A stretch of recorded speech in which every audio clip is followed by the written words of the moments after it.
আপনারা জেনে থাকবেন সারা বাংলাদেশের চিকিৎসক সমাজের প্রাণের দাবি। আজকের এই আন্দোলনের যে মূল কথা সেটা হচ্ছে যে 5 দফা দাবি। সেই 5 দফা দাবির বাস্তবায়নের প্রেক্ষিতে আজ আমরা রাজপথে নামতে বাধ্য হয়েছি। আমরা দীর্ঘদিন ধরে এ নিয়ে অনেক টালবাহানা দেখেছি। আজকে কোর্টের মহামান্য কোর্টের রায় আছে, সেই রায় যদি আমাদের অনুকূলে না যায় তাহলে আমরা বৃহত্তর থেকে বৃহত্তর আন্দোলন করে যাব। আপনারা ঐতিহাসিকভাবে জানেন যে বাংলাদেশ একটা জনবহুল দেশ। এখানে যখন প্রথম দিকে চিকিৎসকদের সংকট ছিল, এমবিবিএস চিকিৎসকের সংকট ছিল, সেই সময়ে বাস্তবতার নিরিখে মেডিকেল অ্যাসিস্ট্যান্ট ট্রেনিং স্কুল করা হয়েছিল, কিন্তু তাদেরকে নামেই ছিল মেডিকেল অ্যাসিস্ট্যান্ট। তারা চিকিৎসকদের সহকারী। আজ তারা চিকিৎসক সহকারী থেকে চিকিৎসক হতে হওয়ার স্বপ্ন দেখছে।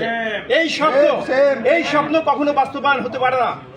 চিকিৎসক সহকারী চিকিৎসকদের সহকারী হিসেবে কাজ করবে, গ্রামে গঞ্জে তাদের একটা লেভেল পর্যন্ত তারা কাজ করে চিকিৎসা দেবে, এই ব্যাপারে আমাদের কোনো আপত্তি নাই।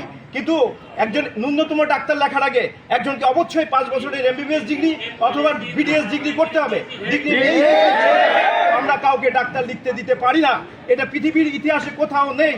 সেই ধারাবাহিকতায় আমরা বিএমডিসিকে সতর্ক করতে চাই, আমরা হুঁশিয়ারি দিতে চাই যে এর বিরুদ্ধে, এর বাস্তবতার ভিন্ন রূপে যদি কোনো রকম কিছু রায় প্রকাশ হয় তাহলে আমরা চিকিৎসক সমাজ, আমাদের ছাত্র সমাজ থেকে শুরু করে সারা বাংলাদেশের চিকিৎসক সমাজ এর বিরুদ্ধে রুখে দাঁড়াবো।